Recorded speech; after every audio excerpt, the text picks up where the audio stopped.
Good morning students.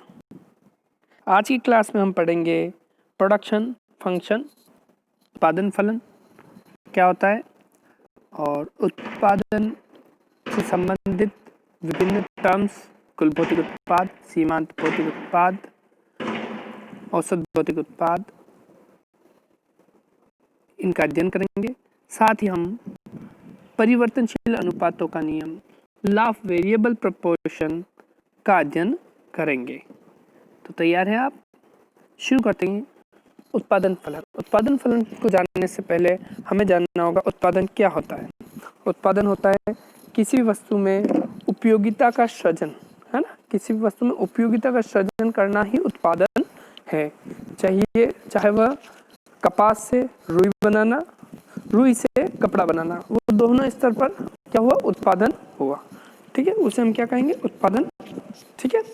उत्पादन फलन, production function से हमारा अभिप्राय एक फर्म के साधनों और उसके उत्पादन के बीच संबंध को उत्पादन फलन कहते हैं। एक फर्म के जो साधन है और उन साधनों को प्रयोग में लेने के बाद उनसे कितना उत्पादन हुआ, तो साधनों एवं उससे होने वाले उत्पादन के बीच जो संबंध है वो प्रोडक्शन फंक्शन या उत्पादन फलन कहलाता है ना। उत्पादन निर्भर करता है फर्म में प्रयुक्त किए गए साधनों पर। ठीक है। इन्हीं साधनों में भूमि, श्रम, पूंजी की मात्रा पर निर्भर करता है, पर उस वस्तु के उत्पादन की मात्रा निर्भर करती है। हम देखते हैं, अगर इसे फंक्शन के रूप में लिखा जाता है, Q is equal to function of ABC। ABC आपके उत्पादन में लगे हुए विभिन्न साधन हैं जिनकी विभिन्न मात्राओं से उत्पादन प्रभावित होता है। ठीक है। नेक्स्ट, अब हम लॉ ऑफ वेरिएबल प्रोपोर्शन, परिवर्तनशील अनुपातों के नियम को समझने की कोशिश करेंगे। उसको समझने से पहले हमें उत्पादन से जुड़ी हुई विभिन्न टर्म्स, कुल भौतिक उत्पाद को, सीमांत भौतिक उत्पाद को, औसत भौतिक उत्पाद को समझना आवश्यक है। तो हम समझते हैं कुल भौतिक उत्पाद क्या होता है। देखिए, कुल भौतिक उत्पाद से हमारा क्या अभिप्राय है, आप समझने की कोशिश करना। हम चूंकि परिवर्तनशील साधन के साथ इसको जोड़कर चल रहे हैं तो इसी टर्म में समझेंगे। एक साधन का कुल भौतिक उत्पाद परिवर्तनशील साधन की एक निश्चित मात्रा का प्रयोग करके, जबकि अन्य साधन स्थिर रहते हैं, जो उत्पादन की मात्रा प्राप्त होती है उसे कुल भौतिक उत्पाद कहते हैं ना। उत्पादन के समय साधन लगाने पर जो कुल प्रोडक्शन हमें प्राप्त होता है वो कुल भौतिक उत्पाद कहलाता है। एक परिवर्तनशील साधन के संदर्भ में पढ़ रहे हैं तो हम इसे कहेंगे एक परिवर्तनशील साधन की विभिन्न मात्रा बढ़ाई जाती है और जो उत्पाद वृद्धि होती है वह कुल भौतिक उत्पाद कहलाता है। जैसे परिवर्तनशील साधन की मात्रा बढ़ाई जाती है, कुल उत्पाद में वृद्धि होती है, किंतु कुल भौतिक उत्पादन में वृद्धि की दर साधन के प्रयोग की विभिन्न दरों पर भिन्न भिन्न होती है। स्टार्टिंग, प्रारंभ में जब हम स्थिर साधनों की तुलना में परिवर्तनशील साधन को बढ़ाते हैं तब कुल भौतिक उत्पादन में वृद्धि की दर अधिक होती है। धीरे धीरे वह कम होती है और एक समय के पश्चात कुल उत्पादन में वृद्धि नहीं होकर एक कमी शुरू हो जाती है ना। ये नियम को पढ़ेंगे तब समझेंगे।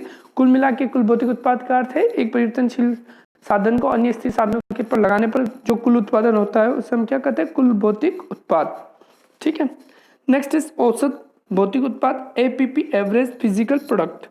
ये क्या होता है? एक परिवर्तनशील साधन माना कि श्रम का औसत उत्पादन श्रम की प्रति इकाई के प्रयोग से प्राप्त उत्पादन को कहते हैं, है ना। श्रम की प्रति इकाई के प्रयोग से कितना उत्पादन हो रहा है वो क्या कहलाएगा? औसत भौतिक उत्पाद। इसे कुल भौतिक उत्पाद में श्रम परिवर्तनशील साधन की प्रयोग गई इकाइयों का भाग देने से भी प्राप्त किया जा सकता है ना। कि एक साधन की एक इकाई कितना उत्पाद कर रही है। हम इसे देखते हैं फॉर्मूला में, average production of labour is equal to quantity upon labour. कुल उत्पादन मात्रा बटा कुल प्रयोग की गई श्रम की इकाइयाँ, वो का भाग देने पर हमें प्राप्त होता है कि एक परिवर्तनशील साधन का औसत भौतिक उत्पाद क्या है। परिवर्तनशील साधन जो कि हम श्रम ले रहे हैं का औसत भौतिक उत्पाद वक्र प्रारंभ में ऊपर की ओर बढ़ता है और उच्चतम बिंदु प्राप्त करने के पश्चात नीचे की ओर गिरने लगता है। ठीक है। नेक्स्ट टर्म हम समझेंगे सीमांत भौतिक उत्पाद, मार्जिनल फिजिकल प्रोडक्शन। एक परिवर्तनशील साधन की एक अतिरिक्त इकाई के प्रयोग करने पर, है ना, प्रत्येक अतिरिक्त इकाइयों के प्रयोग करते हैं।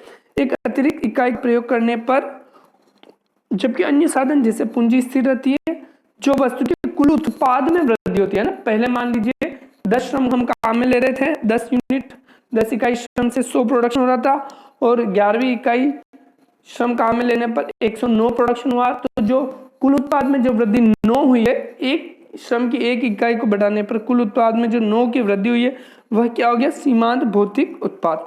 तो परिवर्तनशील साधन की एक अतिरिक्त इकाई के प्रयोग में करने पर जो कुल उत्पाद में वृद्धि होती है, उससे उस साधन की सीमांत भौतिक उत्पाद कहा जाता है। इस फॉर्मूले में हम इस प्रकार लिख सकते हैं, marginal physical production of labour is equal to change in quantity upon change in labour, है ना।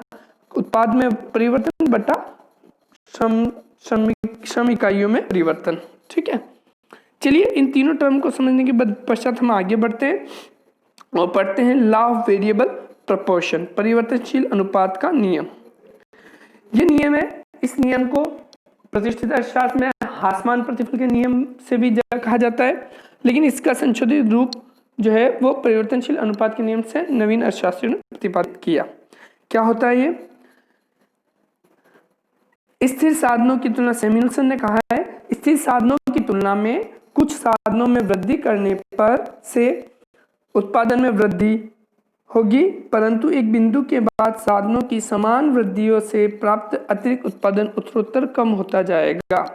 सामान्य शब्दों में समझे, कुछ साधन स्थिर है और उन स्थिर साधनों पर एक परिवर्तनशील की लगातार उत्तरोत्तर एक समान इकाइयां प्रयोग करने पर हर प्रत्येक अतिरिक्त इकाई से होने वाले प्रोडक्शन में एक समय के पश्चात होने वाले उत्पादन में कमी आती जाती है ना। एक समय तक साधनों की, परिवर्तनशील साधन की समान वृद्धियों या समान अतिरिक्त इकाइयों के प्रयोग करने पर अतिरिक्त उत्पादन में उत्तरोत्तर कमी आती जाती है। यह कहता है परिवर्तनशील अनुपात का नियम।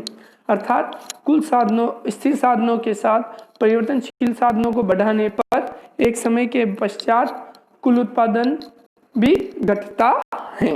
ठीक है, परिवर्तनशील साधन की सीमांत भौतिक उत्पादकता अंततः अवश्य ही घट जाएगी। इस वजह से इसे हासमान प्रतिफल का नियम भी कहते हैं। देखिए, इसे हम चित्र के माध्यम से समझने की कोशिश करेंगे।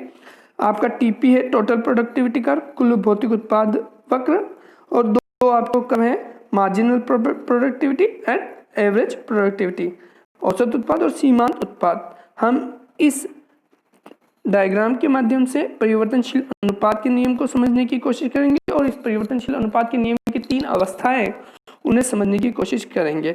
ठीक है, हम देखते हैं, पहला, जब प्रोडक्शन शुरू होता है, कुछ साधन स्थिर है और उस पर परिवर्तनशील साधन अर्थात श्रम की उत्तरोत्तर इकाइयों का प्रयोग हम कर रहे हैं। नीचे की तरफ आपको OX एक्सिस पर लेबर दिखाई दे रहा है और OY एक्सिस पर आउटपुट है पर यूनिट इनपुट, और ऊपर वाले कर्व में टोटल प्रोडक्शन। ठीक है, तो जैसे जैसे हम श्रम की अतिरिक्त इकाइयों का प्रयोग कर रहे हैं, श्रम का सीमांत भौतिक उत्पाद बढ़ रहा है। ठीक है, श्रम का सीमांत भौतिक उत्पाद बढ़ रहा है, औसत उत्पाद बढ़ रहा है और टोटल उत्पाद, कुल भौतिक उत्पाद भी बढ़ रहा है। ठीक है ना। अब हम देखते हैं बिंदु F तक, जिसे मोड़ बिंदु या पॉइंट ऑफ इन्फ्लेक्शन कहा जाता है, बिंदु F तक कुल उत्पाद बड़ी तीव्र गति से बढ़ा है और बिंदु F तक सीमांत भौतिक उत्पाद लगातार तेज गति से बढ़ता हुआ है, ऊपर की ओर बढ़ रहा है, और जो कि OL बिंदु तक के प्रोडक्शन को, OL श्रम की मात्रा तक एक समय के पश्चात सीमांत भौतिक उत्पाद गिरने लगता है, जो औसत उत्पाद के उच्चतम बिंदु को काटता हुआ नीचे की ओर बढ़ता है। और जहां पर सीमांत भौतिक उत्पाद ऊपर से औसत उत्पाद को काट रहा है, इसी बिंदु पर हमारी ON लेबर प्रयुक्त हो रही है और यही स्टेज प्रथम है। इस स्टेज प्रथम में क्या नियम है कि सीमांत उत्पाद औसत उत्पाद से हमेशा अधिक रहता है और परिवर्तनशील साधन प्रयोग बढ़ाते हैं तो सीमांत उत्पाद हमेशा ही औसत उत्पाद से अधिक रहता है और कुल उत्पाद में भी वृद्धि निरंतर होती रहती है। ये प्रथम अवस्था। द्वितीय अवस्था कहाँ प्रारंभ होती है? बिंदु n लेबर से, जहाँ औसत उत्पाद को सीमांत उत्पाद उसके अधिकतम बिंदु पर काट रहा है, यहाँ से द्वितीय अवस्था प्रारंभ होती है, जो चलती है जहाँ पर सीमांत उत्पाद शून्य हो जाता है। चित्र में देख रहे हैं, n से m तक, ON से OM तक का जो एरिया है वो स्टेज सेकेंड है, और उसके बाद जहाँ m के बाद ऋणात्मक होता है और कुल उत्पाद गिरने लगता है, वह तृतीय अवस्था। ठीक है, तो इन तीनों अवस्थाएं आपके सामने। अब इन अवस्थाओं के क्या मायने हैं, इनका एग्जैक्ट मीन क्या होता है और क्या मायने हैं, इनको हम धीरे नीचे से समझेंगे। प्रथम अवस्था देखिए आप, इसे बढ़ते प्रतिफल की अवस्था कही जाती है, क्योंकि इसमें परिवर्तनशील साधन के औसत उत्पाद में लगातार वृद्धि होती है। इसमें परिवर्तनशील साधन का सीमांत उत्पादन निरंतर नहीं बढ़ता, यह पहले बढ़कर फिर घटना आरंभ कर देता है, परंतु घटते में भी यह औसत उत्पाद से अधिक होता है, जिससे औसत उत्पाद प्रथम अवस्था में निरंतर बढ़ता रहता है। प्रथम अवस्था वहां समाप्त होती है जहां औसत उत्पाद वक्र का उच्चतम बिंदु होता है, O से N तक। क्लियर? प्रथम अवस्था आपको समझ में आई। द्वितीय अवस्था, इस अवस्था में परिवर्तनशील साधन के सीमांत उत्पादन MP और औसत उत्पादन AP दोनों ही घटते हैं, परंतु धनात्मक रहते हैं। दूसरी अवस्था के अंत में परिवर्तनशील साधन का सीमांत उत्पादन शून्य हो जाता है, अतः इसे घटते प्रतिफल की अवस्था कहते हैं। यह आपका बिंदु हो गया M तक। ठीक है, तृतीय अवस्था का प्रारंभ बिंदु OM लेबर से भी अधिक लेबर हम प्रयोग करते हैं, अर्थात परिवर्तनशील साधनों की मात्रा को और यदि बढ़ाते हैं तो ऐसी स्थितियों में कुल उत्पादन घटता है, और इसे ये TP वक्र जो है वो नीचे की ओर झुकता है। परिणाम स्वरूप परिवर्तनशील साधन का सीमांत उत्पादन ऋणात्मक हो जाता है, अतः इसे ऋणात्मक प्रतिफल की अवस्था कहा जाता है। ये तो होती है तीनों प्रकार की अवस्थाएं। अब प्रश्न ये उठता है कि उत्पादक वास्तव में किस अवस्था में उत्पादन से करना लाभकारी होगा? तो वास्तविक उत्पादन कार्य की अवस्था हम मानते हैं द्वितीय। क्यों मानते हैं, इसके पीछे के कारण हम समझेंगे। क्यों? क्योंकि पहली अवस्था जो होती है उसमें स्थिर साधनों की तुलना में परिवर्तनशील साधन कम होते हैं। इसी वजह से जैसे जैसे परिवर्तनशील साधनों की मात्रा बढ़ाई जाती है, स्थिर साधनों के साथ प्रयोग के साथ उत्पादन में वृद्धि होती है। तो इस अवस्था में उत्पादक को अपने, चूंकि स्थिर साधन की तुलना में परिवर्तनशील साधन कम है, तो परिवर्तनशील साधनों की मात्रा को बढ़ाकर अधिक उत्पादन करना चाहिए, कुल भौतिक उत्पादन में वृद्धि करना चाहिए। इसलिए वो प्रथम अवस्था में उत्पादन नहीं करेगा, क्योंकि उसके स्थिर साधन अनयूज रहेंगे, तो उसे नुकसान होता है। ठीक है, तृतीय अवस्था में उत्पादन क्यों नहीं करना चाहेगा? क्योंकि ऐसी स्थिति में स्थिर साधन है सीमित है और परिवर्तनशील साधनों की मात्रा बहुत अधिक प्रयोग में की जा रही है। इन परिवर्तनशील साधनों की अधिक मात्रा के प्रयोग करने से जो कुल उत्पादन है वो ऋणात्मक हो रहा है, अर्थात उत्पादन में गिरावट हो रही है, ह्रास हो रहा है। तो तृतीय अवस्था में भी उत्पादन करना उत्पादक के लिए अलाभकारी रहेगा, है ना। परिवर्तनशील साधन अधिक मात्रा में प्रयोग किए जा रहे हैं स्थिर साधनों की तुलना में। द्वितीय अवस्था है वह एक उत्पादक के लिए श्रेष्ठ अवस्था है जिसमें वह प्रोडक्शन करे। द्वितीय अवस्था की किस बिंदु पर करना, ये उत्पादक का अपना विवेकशील विचार है कि वो किस प्रकार उत्पादन को अधिकतम करना चाहता है या लाभ को अधिकतम करना चाहता है ना, वो अपने उद्देश्य है। लेकिन द्वितीय अवस्था में उत्पादन करेगा किसी एक बिंदु पर उत्पादन करा होगा जहां उसके स्थिर साधनों के साथ उसके परिवर्तनशील साधनों का कॉम्बिनेशन एक पर्याप्त उत्पादन को देता है। धन्यवाद, आशा आपको समझ में आया होगा। नेक्स्ट हम देखेंगे रिटर्न्स ऑफ स्केल, है ना, पैमाने के प्रतिफल। धन्यवाद।